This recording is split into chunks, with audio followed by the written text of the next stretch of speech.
Assalamualaikum warahmatullahi wabarakatuh. Ketemu kembali bersama saya. Alhamdulillah wa syukurillah wa nikmatillah. Alhamdulillah, di kesempatan kali ini saya masih dapat dipertemukan panjenengan dalam kondisi keadaan sehat walafiat. Semoga panjenengan semuanya selalu mendapatkan barokah dan mendapatkan hidayah dari Allah. Monggo saderenge kita ngaji, kita bersolawat dulu. Semoga solawat ini nanti akan membawa kemaslahan untuk kita dan untuk keluarga kita dan untuk semuanya. Amin ya rabbal alamin. Allahumma sholli ala Muhammad ya Rabbi sholli alaihi wasallim. Allahumma sholli ala Muhammad ya Rabbi sholli alaihi wasallim. Allahumma sholli ala Muhammad ya Rabbi sholli alaihi wasallim. Rabbi bili wali walidayya wa lil mu'minina amin ya rabbal alamin. Saderenge kula melanjutaken atau sebelum saya melanjutkan kajian ngaji rasa di saat ini, rutinan kali ini, monggo kita tansah puji syukur datang Allah Subhanahu wa taala yang mana kita sampai detik saat ini masih diberikan kesehatan, diberikan kesuksesan dalam menjalankan rutinitas aktivitas kita sehari-hari, sehingga kita bisa bertemu di sini majelis dalam kondisi sehat walafiat. Kali ini saya akan membahas tentang pertanyaan yang banyak masuk di WhatsApp maupun di Instagram saya atau di Instagramnya anak-anak saya, yang menanyakan tentang perbedaan jin khorin dan jin khodam ataupun jin nasab, ataupun kita mau pergi ke dukun atau orang pintar. Orang pintar yang dimaksud di sini adalah dukun, ahli meramal. Bagaimana itu? Begini ya. Kembali lagi ke diri kita masing-masing. Kembali lagi dari tingkat keimanan kita terhadap Allah Subhanahu wa taala. Karena kita akan mengatakan ini itu jelas nggak mungkin, karena ya sebenarnya kita nggak boleh ya, tapi berhubung kita itu hidup di masyarakat, dan masyarakat itu kan banyak, ada yang ini, ada yang itu, ada yang berpengalaman seperti ini, ada yang memiliki pendapat seperti ini, dan semuanya sah-sah saja. Saya juga nggak bisa menghukumi. Yang jelas kalau kita bertauhid sama Allah Subhanahu wa taala, kita percaya dan kita sudah mengatakan, mengikrarkan bahwa kita itu memiliki agama Islam dan percaya sama Allah, ya kita seharusnya percayanya sama Allah, mintanya juga sama Allah Subhanahu wa taala. Bukan kita meminta sama hal-hal seperti itu atau minta pertolongan ke orang-orang seperti itu. Apalagi orang tersebut, kita melihat orang tersebut tidak pernah menjalankan ibadah. Gitu loh. Terus kan di situ ada yang menanyakan jika orang tersebut tidak pernah menjalankan ibadah seperti syariatnya yang namanya sholat, namanya puasa, namanya ya dan macam-macam. Tapi kenapa kok orang tersebut memiliki kelebihan di atas rata-rata, atau dia itu bisa melihat yang belum terjadi, atau orang tersebut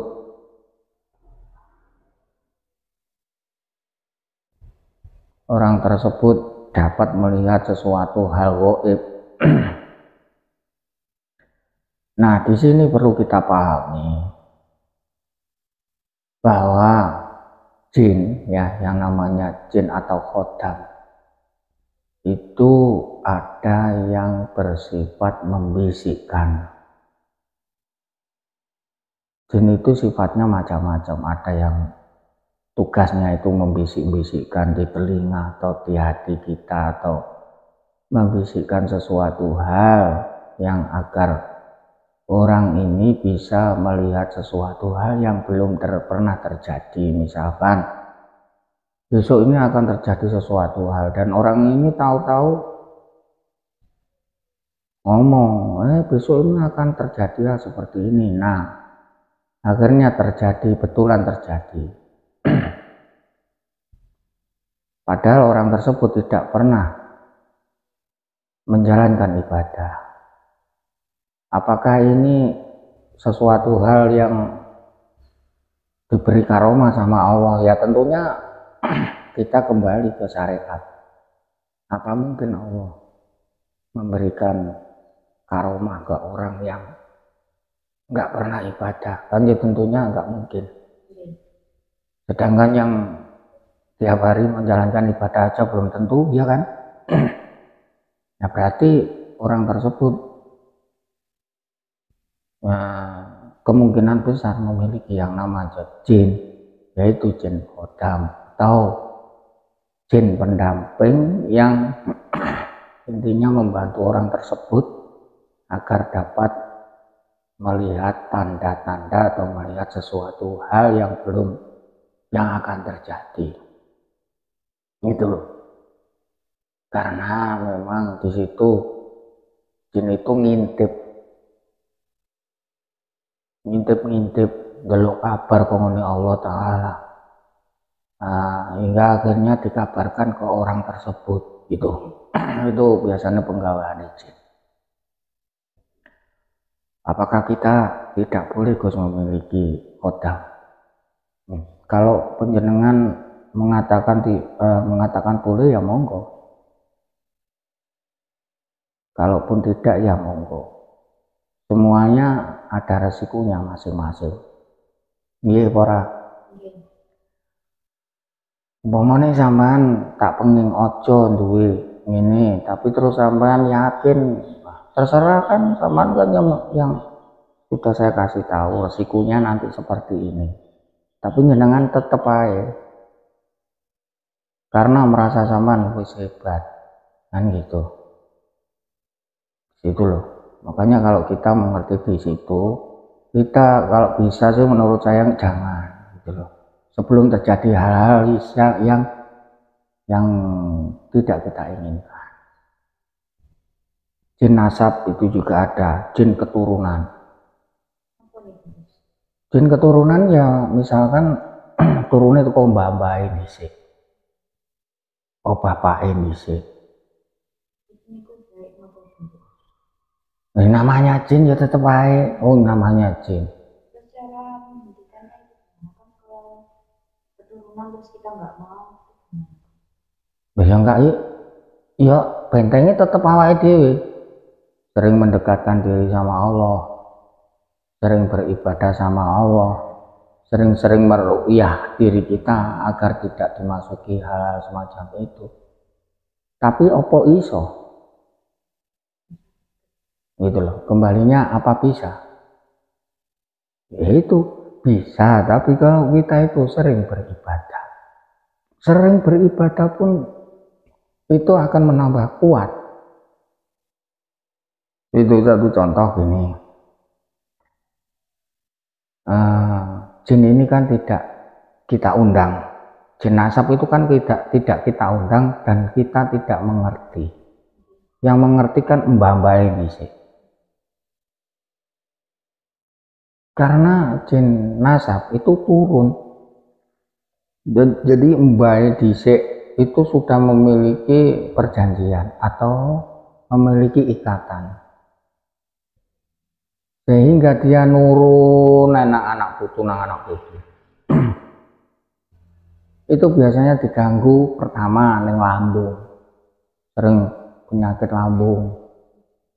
Muntah-muntah yang enggak ngerti jalarane terus sering-sering seperti itu, seakan-akan masuk angin. Sering pusing.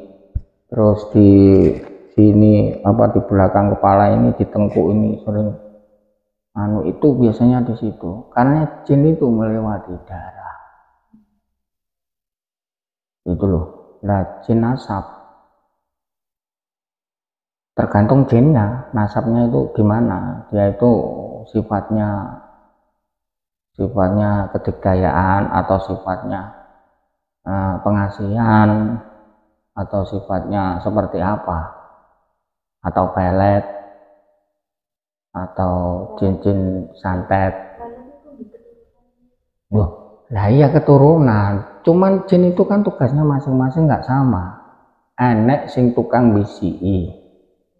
Tukang bisiki ku dadi enek wong moro minta pertolongan. Nah, besok itu akan terjadi seperti ini. Orang ini sudah ngomong, sesuk kowe iki anek ngene, gak usah mau terus nih. Nah, itu biasa nih. Jin nasab yang suka membisikkan.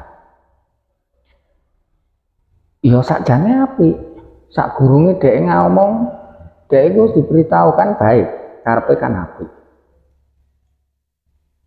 Tapi di situ ingatlah, sebelum terjadi sama Allah kan dipenging. Gak oleh dia ngomong. Tapi rahasia itu Allah yang tahu. Gitu loh. Karena apa? Jin ini maksudnya agar orang yang diomongi iki percaya. Wah, wong kae lu hebat. Percaya aku sak gurunge nganu dhek wis seru. Nah kan gitu kan mesti kan. Sering kan kita melihat, oh aku ndek ngenane petok wong kae aku diomongi ngene. Padahal urung terjadi roh. Padahal aku lho gak tau ngomong kok ngerti. Iku sebenarnya sing ngomong sing bisiki prewangan bisa juga diartikan yang ikut nempel itu menyo jin bangsa jin itu. Nah, jin pengasihan, jin pelet itu ya juga beda gitu loh. Jin pelet itu biasanya awake melet wong sitok, dosane ya karo wong kuwi. Tapi nak jin pengasihan, dosane nang wong akeh. Tapi apa? Wong iki momone ngene ya. Wong iki ya wis biasa-biasa, ayu ya ora ayu. Ganteng ajane ya ora ganteng. Tapi ketika kepethuk wong kuwi, wong mesti luluh. Merasa kangen, percaya nak gak petuk wonge gak penak. Nah iku lho. Kembali kan sejak tadi kan sudah saya bilang, orangnya gimana, orang tersebut gimana, pernah ibadahnya walaupun wapi ya, tapi sering-sering itu menebak-nebak, itu gawane. Dan nek nang ngene Gusti Allah apa ya oleh tenebak-nebak, gak boleh kan. Oh, hal yang belum terjadi kok ditebak-tebak, nek ambek Allah gak boleh. Itu. Tapi kalau dia walaupun ibadah tekun suka nebak-nebak ya itu tanda-tandanya ada jin apa itu nasab seperti itu tadi yang suka bisik-bisik. Kalau jin yang sifatnya membela ya koyok toh jin yang sifatnya kedekdayaan itu biasanya kalau orang situannya itu disakiti orang atau dilokne wong itu tuh moro-moro situannya itu suka marah, suka dendam, suka pegel, pertanda orang tersebut kejinan. tenono ya wong kuwi sesuk. Nah, akhirnya terjadi tenang. Itu biasanya yang jalan itu kodamnya itu tersebut. Jadi harus dipahami di situ. Biasanya orang-orang yang kena seperti itu suka sakit lambung, suka muntah-muntah, suka seakan-akan masuk angin, terus pusing, terus belakang sini itu suka sakit. Kadang itu di sini kedut-kedut gitu. Itu harus kalau bisa ya diruqyah sendiri. Itu nanti yang bisa meruqyah ya dirinya sendiri. Umpamane aku ki ahli ruqyah wong bisa. Lantas orang yang diruqyah sembuh. Kemudian orang tersebut kok tetep aja nglakoni kuwi ya balik maneh. Ya yang bentengi tetap dirinya. Taruhlah orang ini gila, wis sembuh. Ditambani sembuh. Terus wonge sesuk balik maneh ngono, keluargane balik meneh sifat sing biasane digawe ya balik maneh. Gitu loh. Terus Gus kayak jenengan itu memiliki pusaka banyak apa enggak ada khodam, enggak ada jinnya? Yo ada. Banyak. Pusaka itu kan jangan diartikan hanya ini loh, pusaka itu bukan berarti keris. Pusaka itu ada yang baju. Itu kalau peninggalan orang dulu kan ya bisa pusakanya baik baju. Kan gitu. Pusaka itu bukan hanya keris, banyak versinya. Makanya kalau kita ngomongin pusaka itu jangan diartikan hanya keris itu. Nah, apakah di situ nggak ada unsur kalau dirituali tuh diyakini benar-benar terus dirawat tidak semestinya, misalkan disuguhi pola kono, iku bisa menambah kekuatan di situ. Jin-jin akan senang di situ. Tapi kalau kita hanya merawat, yang rumah tok, ya di apa mestinya, yang nggak akan apa-apa. Misalkan, zaman berbeda motor, terus zaman gak mau gawe sak mestine atau tidak dipakai semestinya sepeda motor tersebut ya akan terjadi hal sesuatu sing gak penak. Misalkan digawe trek-trekan, nah kan gitu. Sama kalau kita memiliki hal seperti itu, kalau kita tidak merawat semestinya ya akan terjadi hal-hal. Terus jin apalagi? Jin nasab itu, jin pesugihan, itu ya bentuknya ya sama saja, ya jin juga. Cuman kan tingkatan-tingkatan jin itu. Jin pesugihan ini biasanya dibawa ke mbah-mbah atau kita mengundang. Lain loh, khorin sama jin lain, ya sama-sama jin. Nah, khorin itu bawaan sejak lahir. Punya, setiap orang memiliki khorin. Tapi kalau khodam itu biasanya diundang, diinstal, mau HP itu diinstal dari luar masuk. Itu. Tapi kalau khorin itu ya bentuk jin, tapi itu bukan diinstal, itu memang bawaan. Ya nggak bisa, khorin ya tetap ikut, cuman kita itu bisa mengendalikan apa enggak. Ya ibadah itu tadi, sering mendekat diri minta tolong sama Allah. Ya Allah, saya pimpin di jalan yang benar, saya minta pertolongan ya Allah. Kalau di dalam hati kita itu ingin melakukan sesuatu hal yang kurang baik menurut Allah, ya jangan dilakukan. Itu bisikan-bisikan seperti itu. Bukan karena nafsu lain lagi nanti. Urusan nafsu lain lagi. Ini masih urusan bangsa-bangsa khorin, bangsa jin yang hinggap di tubuh kita. Karena apa? manusia itu kalau tidur itu dihinggapi bangsa seperti itu. Mosok toh? Lah iya toh. Bisa dihinggapi di hidung. Satu contoh, hidung. Keluar masuknya nafas di hidung. Terus di mata, di telinga, di cangkem, di mulut. Banyak nanti hinggap di sini. Kalau orang nggak ngerti, biasanya sakit lambung. Kalau nggak cepet-cepet nanggone tukang sing pinter ngeruk ya, atau mengerti tentang itu, akhirnya nang medis. Kalau lambung biasanya itu jin-jin kodam turunan biasanya. Itu hingga dia itu ngrogoti lambung. Itu zaman Jarno terus, enggak diobati, umur diobati itu kok obat-obat biasa ya tetep aja. Itu malah ngrogoti. Ya harus mengerti di situ. Makanya kita itu diajarkan sama baginda Rasulullah, disuruh berdoa tiap malam, sering-sering ibadah sama Allah yang ikhlas. Itu kan bentuknya seperti itu. Jangan sampai kita itu dijerumus nih, disasarno itu loh.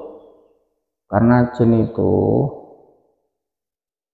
ketok apik tapi mburine tetep baik elek.